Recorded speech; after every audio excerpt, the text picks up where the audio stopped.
Happy Pride, y'all! We are going to create a card in honor of Pride this month that's full of hearts and rainbows. So let's get into it. You're going to see me use a white Zentangle tile for this project. You can use that, or if you don't have one, use white mixed media paper or watercolor paper, something with a little tooth and heft to it. I'm going to be using a black PN Micron, an 8B sketch pencil, and a whole pile of tortillons. And you can see on the list here all the colors that I am using. If you don't have all these colors, that's okay. You can just use one color. If you don't have any chalk pastel pencils, you can certainly just use your graphite pencil and make the card black and white. And maybe you'll get creative and add color using a method that you have, such as like brush pens or maybe even some colored pencils. Take a moment, make sure your tools are close at hand and that you're comfortable. Take a couple deep breaths and think about something that you're grateful for. Maybe it's being able to take a little bit of time and make some cool art. And when you're ready, pick up your pencil. And we're going to start by creating a border around our cards. So I'm going to put a dot in each corner.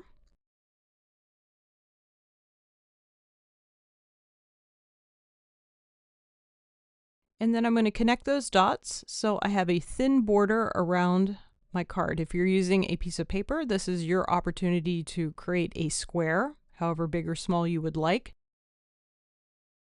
And that will be the area that we'll be drawing in. Once you have your border, we're going to create an arc that goes diagonally across the card.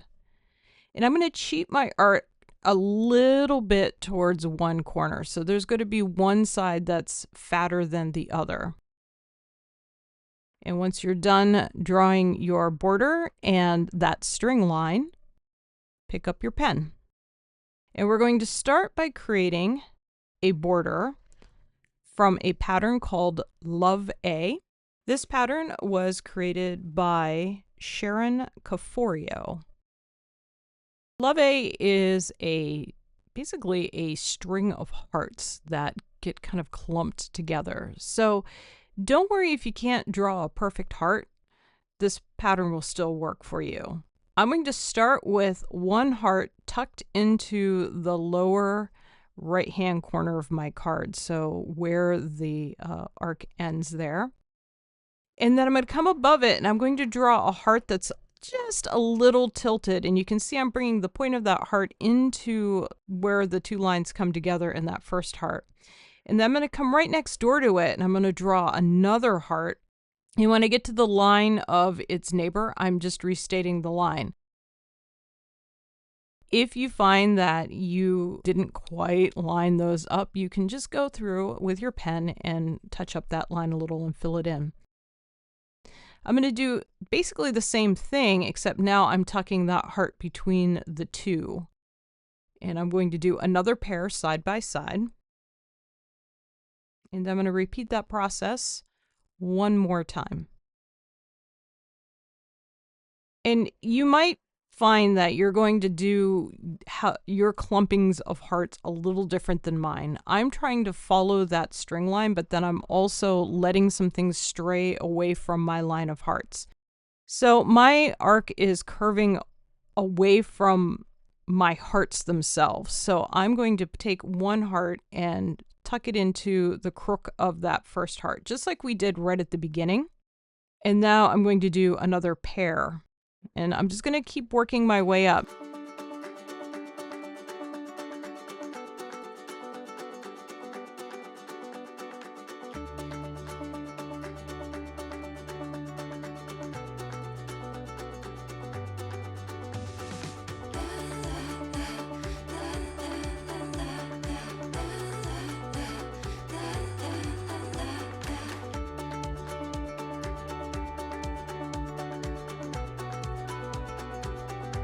So now I'm going to go back and I'm going to create some offshoots.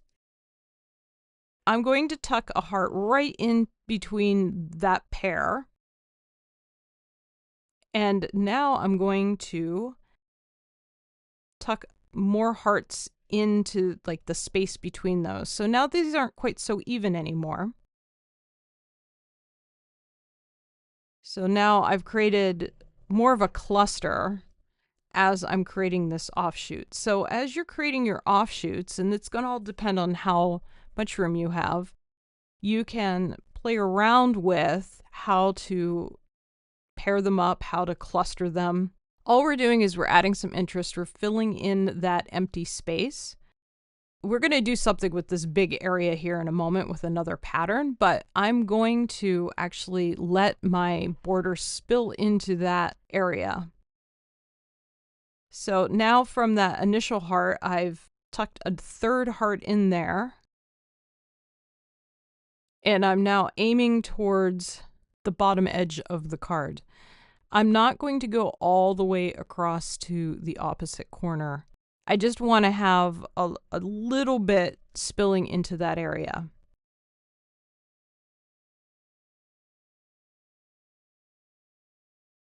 Once you get your hearts all done, there's a number of ways that we can embellish this pattern. I feel like this pattern is just screaming to be embellished. So let's look at some different ways we can embellish it. You could do all of these things that I'm doing, or you could do a few. The first thing I'm going to do is at the point at the bottom of the heart, I'm pulling in 2 or 3 lines as if that point of the heart is being gathered. At the 2 arcs at the top, I'm doing a tiny little aura, which really just rounds out that space. And I'm going to do this for all of my hearts. So I'm just going to take my time. In those points, I might be able to fit 3 lines. I might be able to even fit 4 lines, or I might only be able to fit 1 or 2. And so I'm doing each heart individually. I'm not trying to do all of those tuck lines exactly the same. And then each heart also gets those little auras.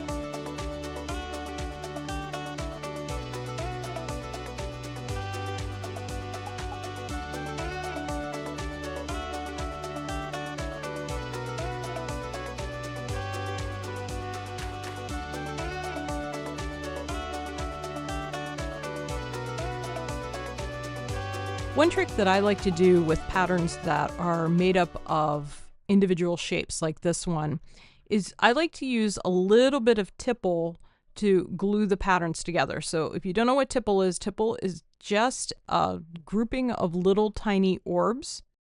And you can see what I'm doing here. Sometimes I put 2 or 3 orbs in between each of those hearts. Sometimes I just do 1. I'm just tucking them into the corners. And if there's a little tiny bit of white space behind the little orb, I will also just put a little bit of ink in there to fill in the space. And I do this with all kinds of patterns. I just find that this glues things together and makes it seem more cohesive. I'm just going to work my way through this entire line of hearts, tucking in tipple here and there, and then also filling in little white spaces.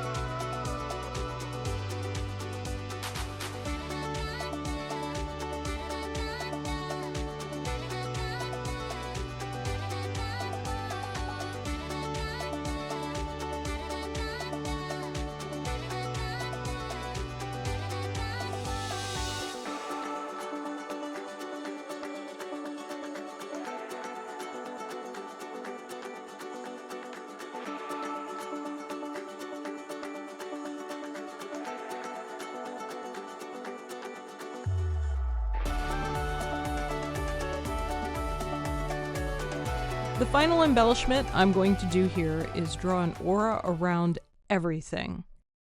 I'm going to pull the aura away from the tip of the heart. Now, if you don't know what an aura is essentially a parallel line.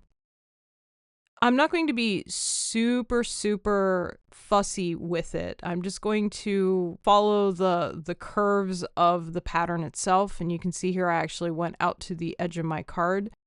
When I get to the edge of the card, I just imagine what that would look like if it went off the card, and then pick it up where I would come back onto the card as I'm moving around. So I'm going to very slowly work my way around the pattern here. I'm trying to keep the space between my aura line and the pattern relatively the same. So remember, this is Zentangle. There are no mistakes in Zentangle. If you find that your aura line suddenly gets super close to your pattern or gets a little wide, that's okay. If you just take your time like I'm doing, take it nice and slow, stop and take a look on a pretty regular basis and just kind of see where everything is at, you will probably do okay with keeping your line even. You'll also notice that I'm turning my card so that I'm always pulling the line towards me. If you are drawing any kind of line, if you pull that line towards your body, you stand a much better chance of controlling that line and having it do what you want it to do. At this point, I am actually using a little bit of time lapse on this video and speeding it up, but know that I took my time going all the way around. Don't feel like you have to go fast like I'm going in this video. Take your time, make your way all the way back down to the point where you began, and then we will start the next pattern.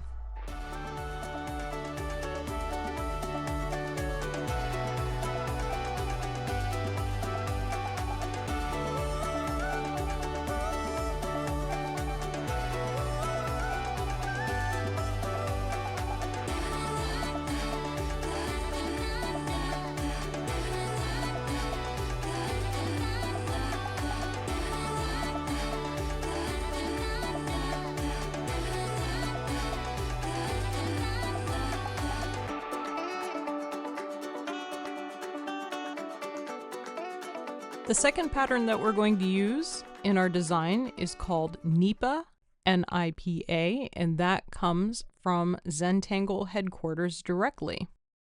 Normally, NIPA is done using orbs, but you can replace those orbs with just about any shape. So, in honor of pride, I decided to replace those orbs with hearts. So in that big empty space that we have, we're going to put some hearts randomly in there. So some of them might be big, like that one, and sometimes I will do smaller ones. And the goal here is to put a number of hearts in the space, but leave some space in between them. You don't want them touching, and you don't want them too close together, because there's going to be some things that are going to be happening in between those hearts. So we want to give ourselves space to do that.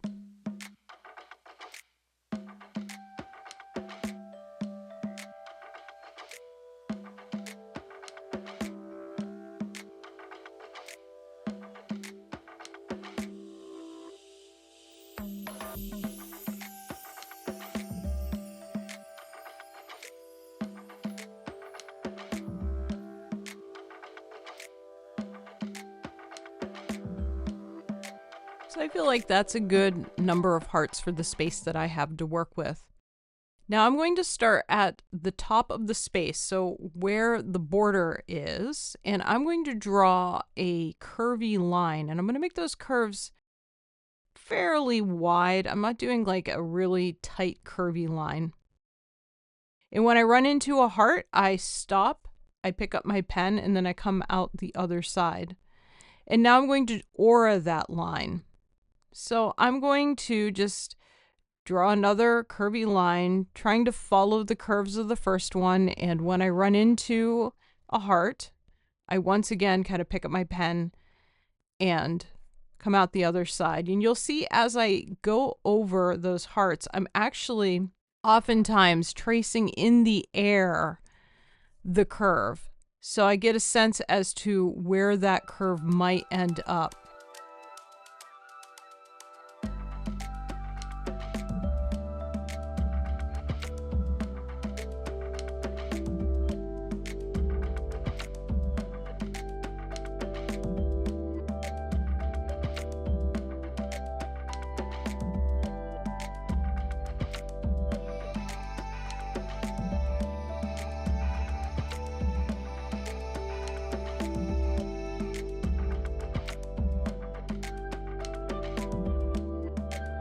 So I'm going to take these wavy lines out to my pencil border line.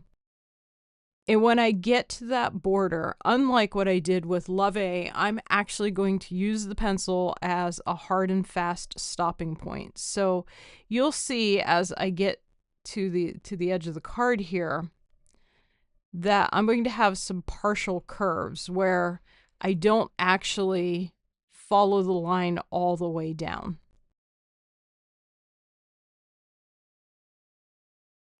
And I'm just going to go until I can't fit any more into that space without going over the pencil line. And now I'm flipping my card over so I can see what I'm doing. And I'm going to basically do the same thing. Now I'm going to take my wavy lines over to my initial border with Love A. And when I run into my Love A border, I'm going to, just like I'm doing with my hearts in the middle, pick up my pen, imagine what the line is doing, and then come out the other side and continue my line.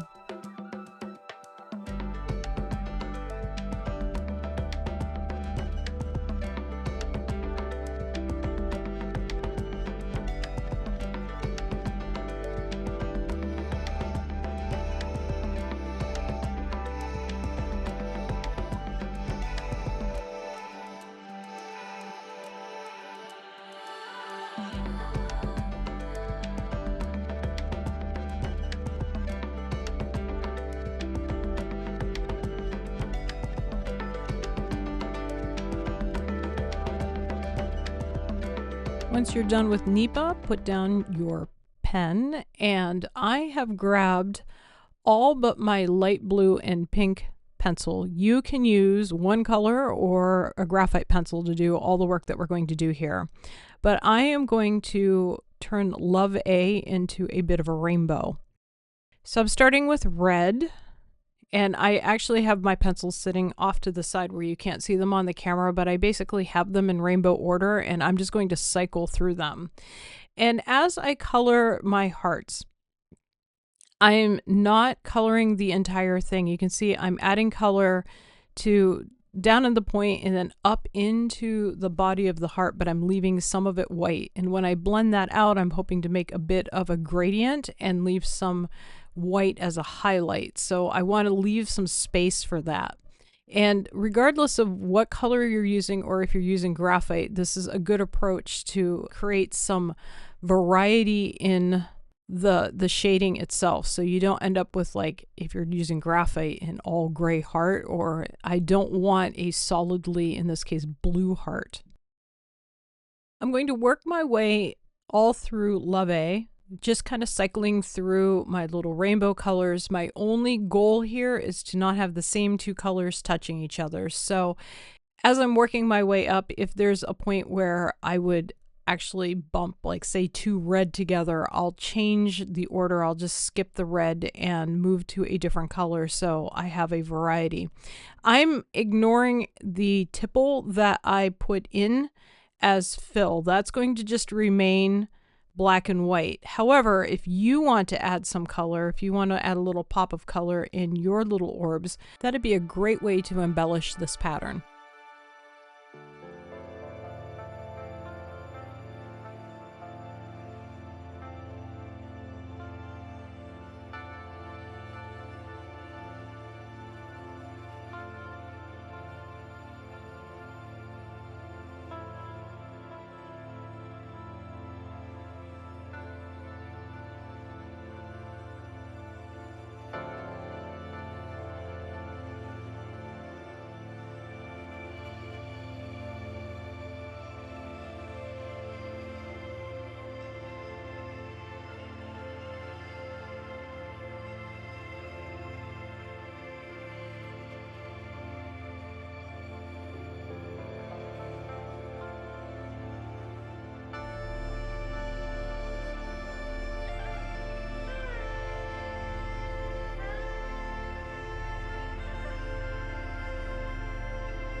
Once you've got your color or your graphite in each of the heart, it's time to put the pencils down and grab a tortillon. Since I'm doing a rainbow, I have a tortillon for every color so I don't end up with mud. So what I'm doing here is I have my red tortillon in my hand, so I'm going through and I'm doing all the red hearts first.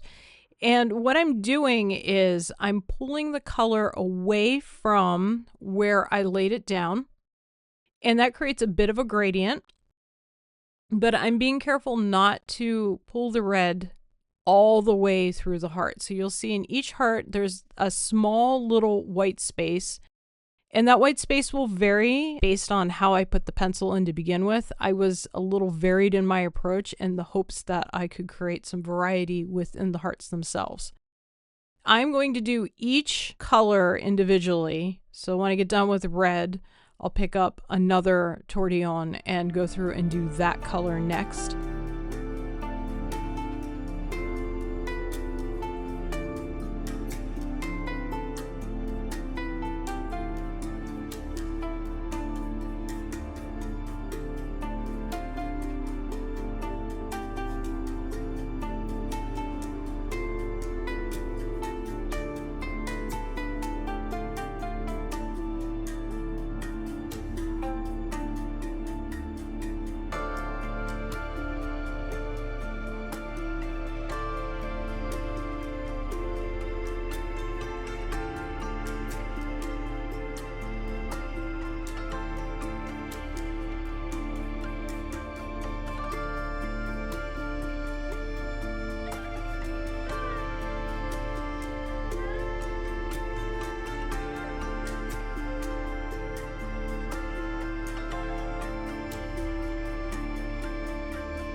For the hearts in Nipa, I'm using pink and light blue for trans colors.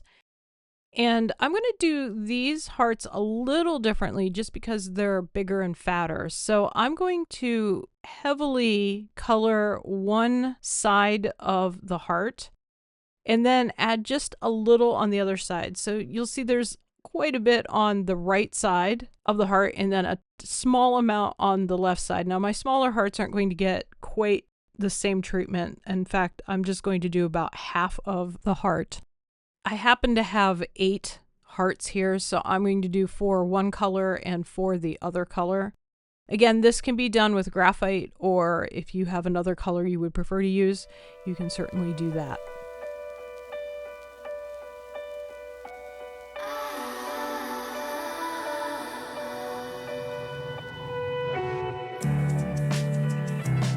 So now it's time to blend the chalk pastel out. I have a tortillon for each color again, so I'll do all of the blue and then I'll go back and do the pink.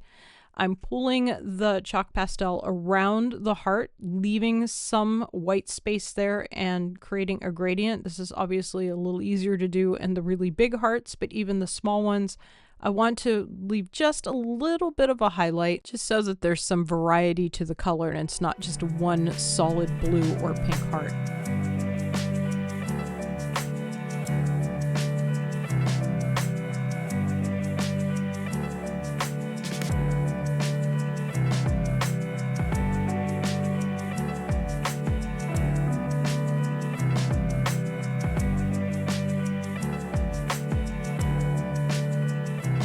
Now we're going to add some graphite to the card, and I'm going to start with Love A, and all I'm going to do is deepen the shadow of where the hearts kind of tuck into each other. So I'm putting a little bit of graphite right there at the very tip of each heart. If you already used graphite on your hearts, you may not actually need or want to do this, but if you want to deepen the shadow, the first thing I would suggest trying is actually blending over the spot that you want to be darker, because when you run your tortillon over graphite, you will actually make that spot darker by rubbing it more into the paper or the card. And you're also using some of the graphite that is just on the end of the tortillon from just your blending activities. You do that and you still feel like there isn't a deep enough shadow, you can always add more. But if you used color, this is a nice way to create a nice deep shadow. So you're graying out just the tip of the heart, and I'm pulling it basically up those little gather lines that we put in there as part of the embellishment, and I'm not going any further.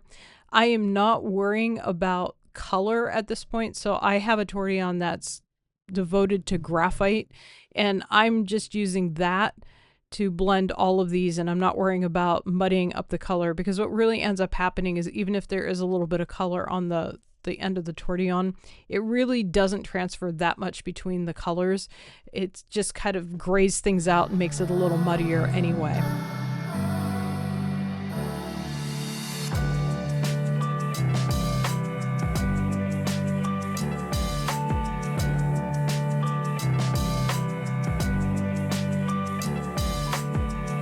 I'm going to use graphite two different ways in Nipa. So the first thing I'm doing is putting a little bit of graphite around the outside edge of each heart, just on one side. So I'm not doing this around the entire heart, just around half of it. And when I blend this out, I'm going to stick pretty close to the line. But what I'm trying to do here is just create a little bit of a shadow so that heart pops up from the curvy lines.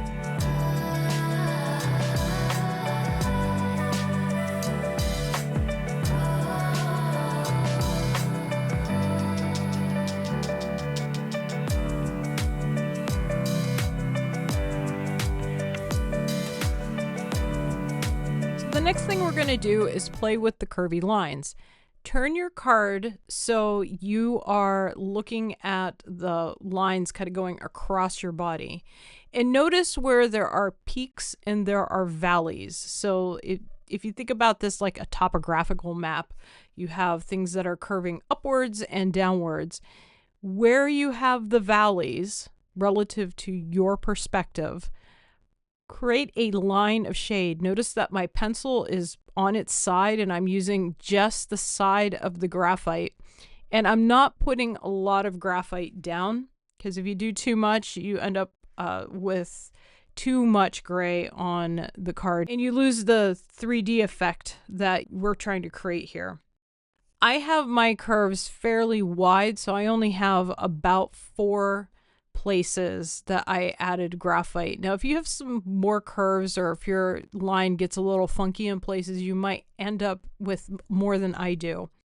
So the first thing I do is I take the tortillon and I just rub over the line and gray it out. And then what I'm going to do is go back and pull that shade that I'm creating along the individual tracks that are created between the pen lines, and I'm going to fuzz it out.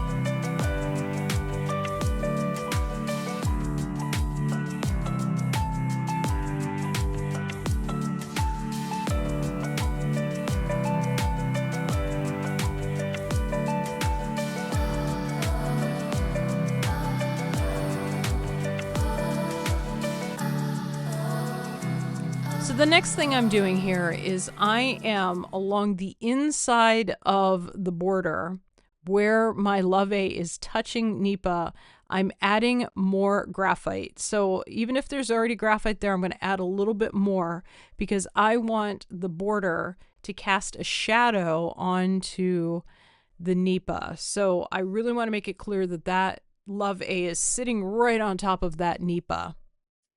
As I blend it out, I'm also not going too far from the Love A because I don't want to ruin some of the highlights that I've created within the shading of the nipa, but I definitely want to have that contrast. So it looks like the nipa is going underneath the Love A.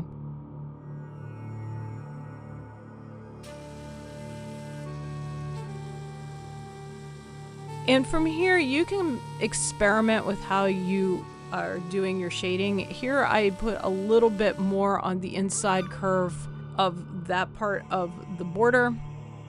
And then I'm also just blending out the pencil along the edges of the nipa.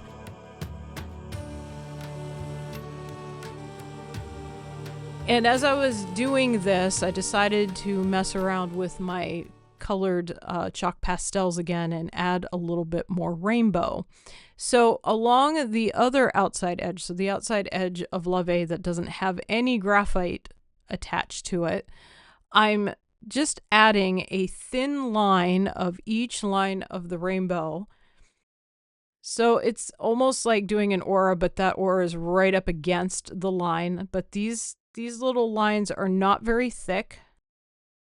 And then I'm going to blend that out, and then I'll do the next color and I'll blend that out, and the colors are going to blend together a little bit.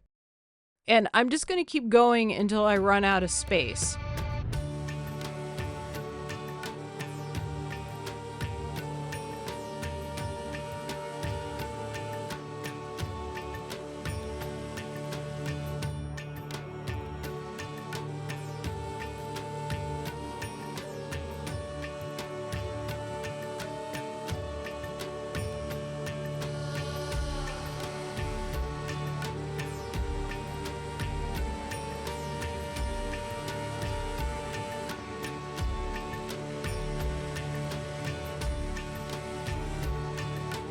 Take a moment and appreciate the work that you put into your card. When you're ready, find a spot on your card to add your chop. And then take a little bit of time to admire what you created. Thanks for taking some time out of your day and tangling with me. Happy Pride Month, all!